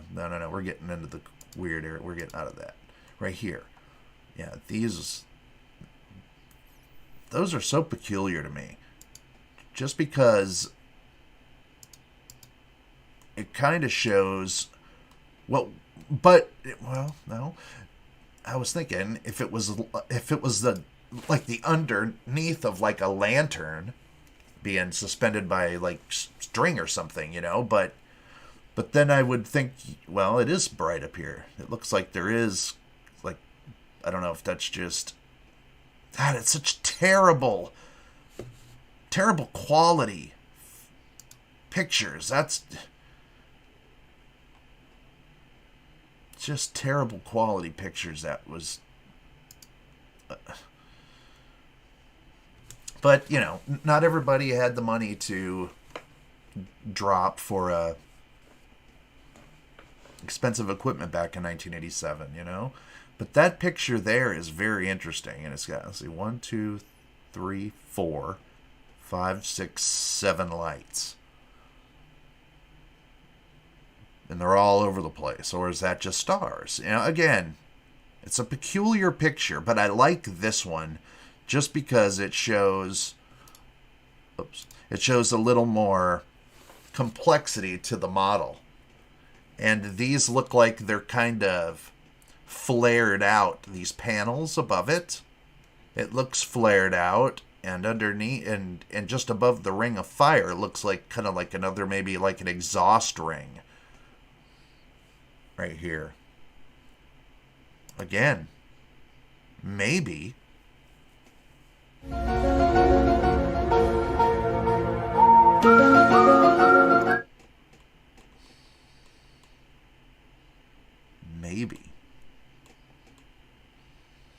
Maybe it's the underneath of one of my grandma's lava lamps, and I just threw it in there. That she has outside, one of her tiki lamps. Maybe I'm looking, I'm taking a picture of the underneath side of a tiki lamp. You don't know. I could do that. That looks like a lot of things, is my point. And Ed didn't supply a lot of data that wasn't given until he found out that there was going to be cash involved. He didn't. All of a sudden, you start getting these additions to the story. Like, I was in a battle of verbal jujitsu. Or mental jujitsu. Verbal. That too. I was in a fight of mental jujitsu and while I was suspended in the beam. And they said, just calm down. Don't fear us, man. And I said, screw you. I mean, that is quotes from the newspaper interview with him. He said, screw you to the aliens. And they said, okay, man, we're dealing with Captain America here. We're dealing with... Drop him. He's no good to us. He's not dumb like the rest of the monkeys out there, the rest of the apes. This one thinks. He added a lot of details, man. A lot of details afterwards that are like, that make you go, wow. This guy really is wanting to make money. He said that they would come and visit him, and they would look in his windows. Yes. These aliens would come and look in his windows. Spy on him. But the only thing that, he tried everything to get them away for this couple of years. And even he says he's had encounters afterwards. But he's tried everything. But you know what?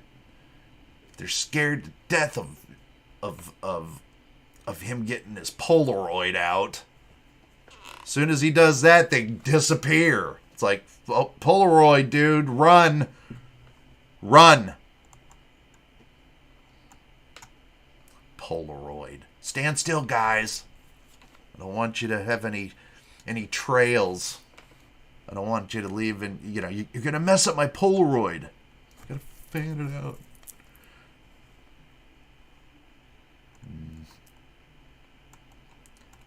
Has a lot of makings. This the whole time I was reading it yesterday, that's all I kept thinking was this has the trappings of a guy who saw a way out of his mundane existence. You got a tired city planner. And let's face it, his job as city planner, okay, was to plan this.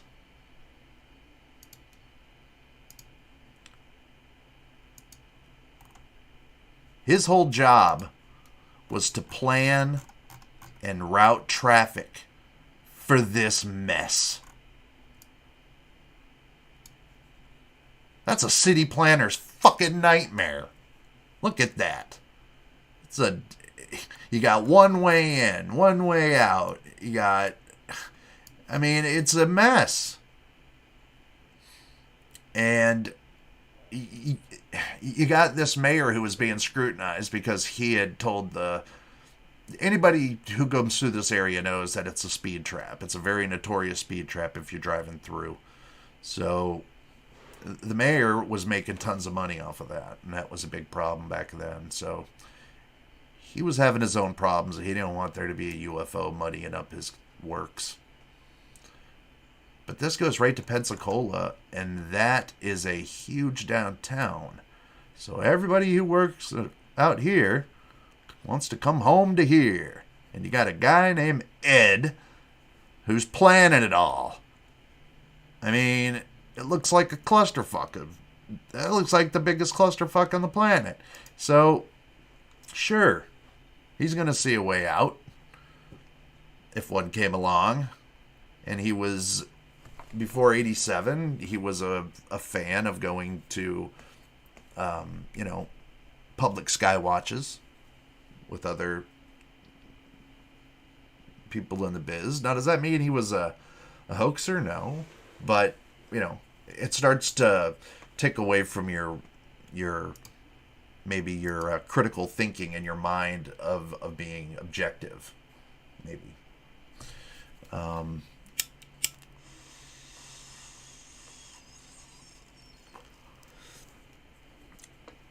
But Ed is the kind of character, I would love to talk to Ed. I would have 1,000 questions to ask him because I don't believe it. I don't believe him. I believe in the phenomenon. I believe that people saw shit out there because it's in a really good area to see something.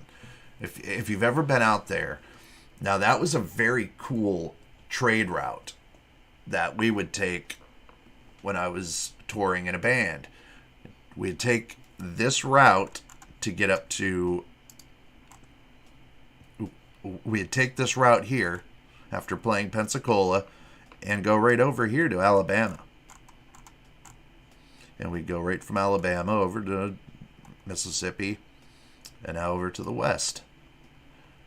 So a lot of people come through this area of Florida, but it is this whole area, this panhandle, it really is like a whole nother state compared to where I'm at, way over here in this little, in this area, where I'm in Central Florida, and that is almost like another planet over here.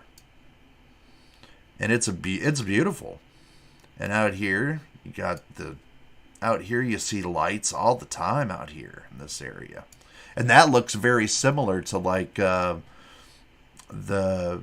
Santa Barbara Pier in California, where there's supposedly an entrance to an underground dealio, and they have it, blurred in areas just the same as the Santa Rosa Pier or the Santa Clara Pier or whatever that is out there in California, where the Cousins brothers were doing their thing. Their thing.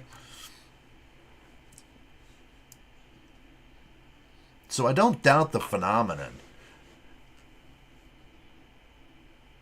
But I kind of doubt this Ed guy. You know? I don't know. Sometimes I think I don't. Sometimes I do. But after reading that book, the author didn't paint him in the best of light. Not that he painted him like an asshole, but he painted him as a creepy UFO guy. Right off the bat. So instantly, I'm damaged goods. Now I'm thinking, oh, what fantastic nonsense is this guy getting into? And this guy is a great writer, so he was really being descriptive about all the bullshit that this guy was kind of spewing, and how he was kind of toying with his name, Mr. X, and wanting to be pseudo-anonymous, but would walk his letter with the pictures. He would walk them into the Sentinel, right? He didn't send them in anonymously with no return address or nothing. No, he walked them in there. Hey, I'm Ed. How you doing here? I want to be anonymous. So the editor didn't even want to. The editor wasn't even gonna entertain this idea until his buddy and his wife's buddy both came in and corroborated the story. They said they saw it. They said, hey, we saw that same thing. And they didn't know who Mr. Ed was, obviously. So they said they saw the same thing on the same night that Ed saw his. So right there, it starts to become a little more than circumstantial evidence. It starts to build up.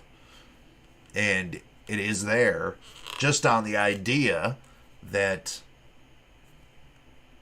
now there's somebody else that's saying Ed is legit. Ed doesn't know Ed.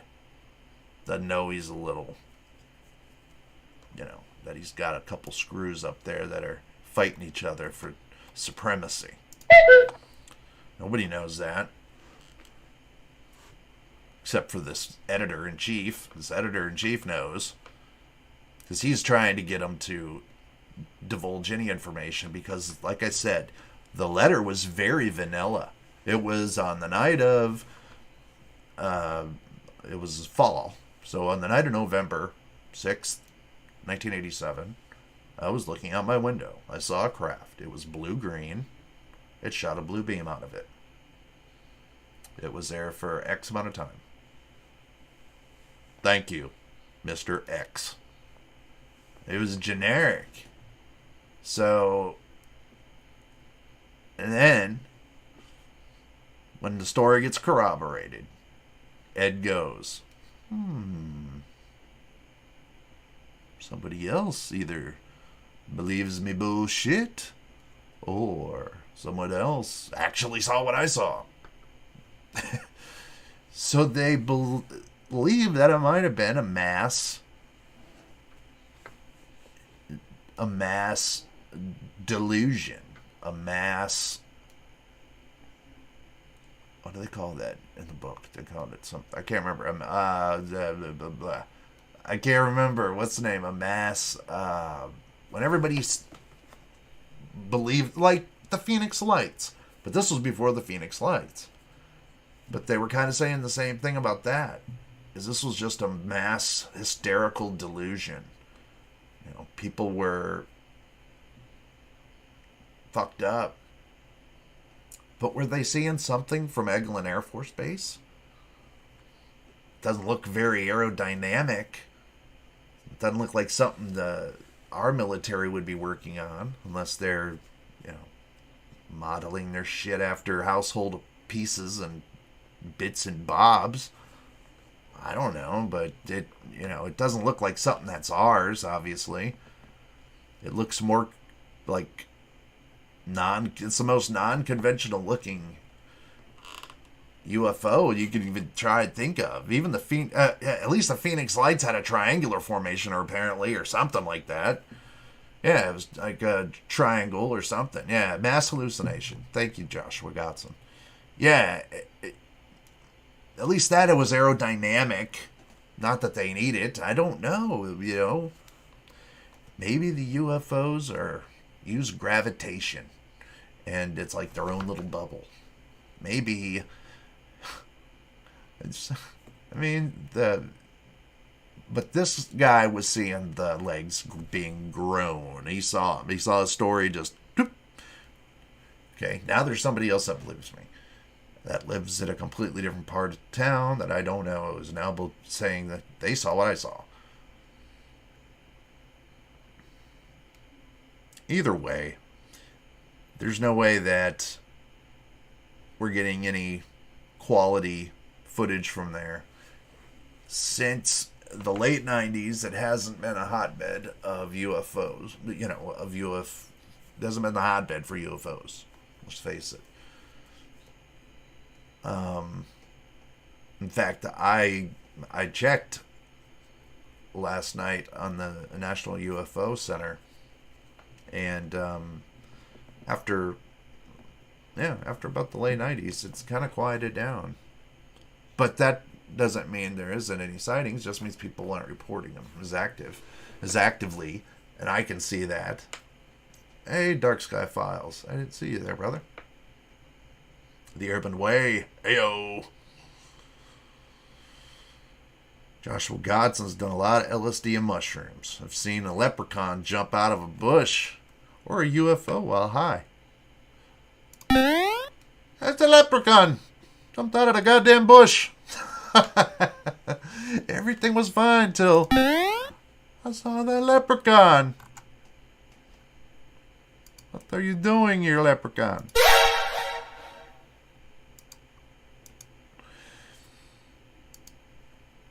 Yeah, I've done my share of hallucinogenics. I liked them a lot. They were great. That's one thing I wish I could do. I wish I could just be one of the candidates for microdosing, because that is true and utter happiness. But I think if given to you at a modicum of what they give you, I think it would be like the perfect spiritual out for a little bit, you know?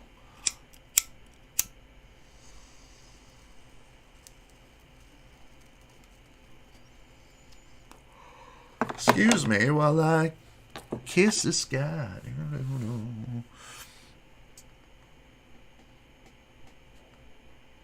So yeah, we're rounding up on the 2-hour mark. Good times. Good times. Oh, good times. For show. I would like to say thank you very much for stopping by. I'd like to say that first, foremost. It's been a weird week, hasn't it? Been weird. I don't know. Feels like something's kind of weird in the air. I don't know quite exactly what it is, but something's weird, man. Something. I don't know. No, I tried thinking about it, and I'm like, what is it exactly that I'm thinking is weird? And, I don't know. It's like the UFO memory is very short. It's like an elephant that never forgets, but has that same disease that dude from Memento had, right? Where you like forget shit like every week. It's like every week things get recycled, and it's like all new. It's almost like a phoenix, you know? Goes down in a ball of flames, and then it comes out a princess. Oh, nice, pretty, and burnt to shit, but still a princess. And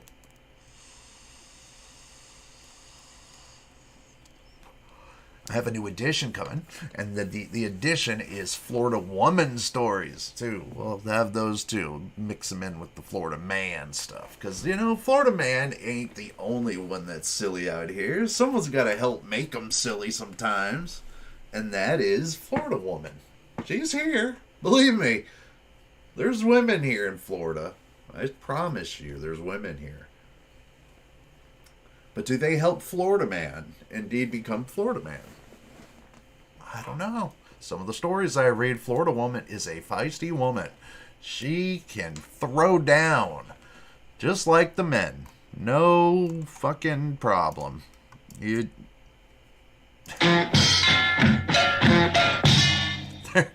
will. The stories are just as evil. See, and that's a problem. Let's talk about that for a minute. Oh, while I finish my smoke. Coral, you did LSD and mushrooms as well. Never saw anything like a leprechaun. I saw a lot of colors that normally weren't there, and I saw movement. That's what I saw. I saw things in the trees, like it would like morph into like a skull you'd see in a tree. But then when you were, it's always there, but like you didn't see it. But then whenever you were sober later, you could still see that. Oh, okay, there it is. But when it's just like every sense is just at an 11. It's just turned to an 11, man. All senses go. I never seen anything. I've never hallucinated. I've seen a lot of trails. What do they call those? Streamers, just like you, colors, lighting things, things were really neat looking. That was a good one. Though. I liked mushrooms. I was always wary though, man. I was that guy. You sure these aren't the mushrooms that are gonna kill me? And so then I started just thinking, I'm trusting my friend who's in my class, and he's failing English. He speaks English, but he's failing English. Yet I'm going to trust him to go pick the right mushrooms under some cow turds. Yeah. So I fell more in love with marijuana because I didn't have to worry about so much. But you did even then have to worry about, you heard stories about people lacing it with angel dust and, ecstasy, disconnecting, reconnecting. Oh, what happened? Hey-o. Are we back? Alright, I don't know what that meant. Uh-oh. OBS says it disconnected and reconnecting. Am I here? Can you guys still see me? Christ. What happened, OBS?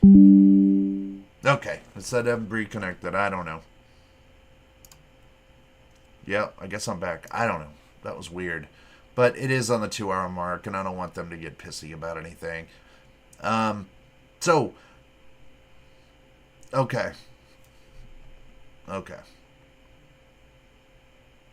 But I may be back tomorrow. I think I'm going to wait and do the Friday show next week. Because I have my kids tomorrow. And it's already a crazy day anyway. So if I do that beforehand, I don't know. We'll see. So keep your head up if you see me. I'll tell you. If I see you guys on Goof on Chat later on. We'll go there in that way. So I try to be vocal. I don't want to. I always feel weird doing that on other people's channels. Going saying, "Hey, come to my show." Because their show. I mean,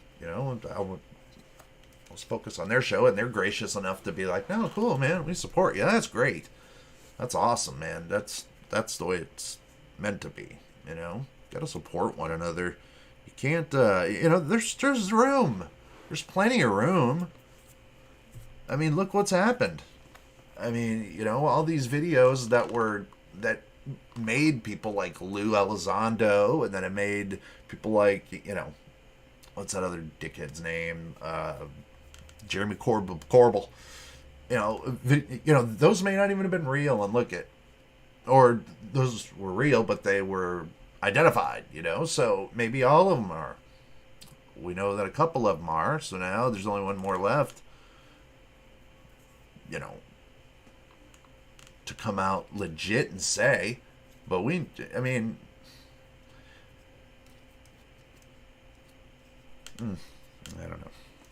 don't know. It starts to.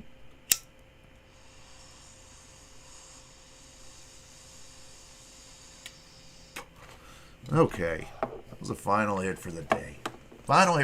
Thank you guys so much. Thank you, Coraline. Glad to see you. Thank you for doing. You're just the best. You're the best moderator ever. Yeah. Canada. But you guys are great. You guys are awesome, man. Yes, you guys are awesome supporters. And you know what? I'm big on supporting it back. I'm big on bringing it back.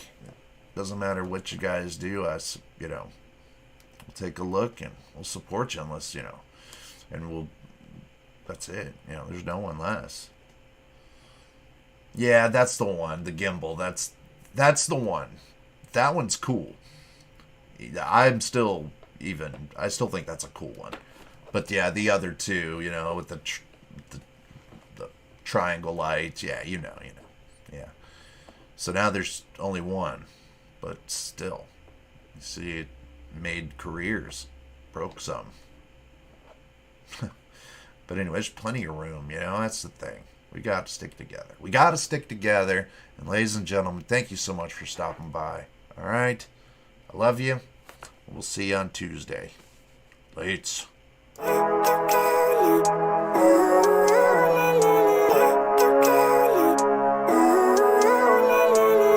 Living life, every day, late at night, not okay.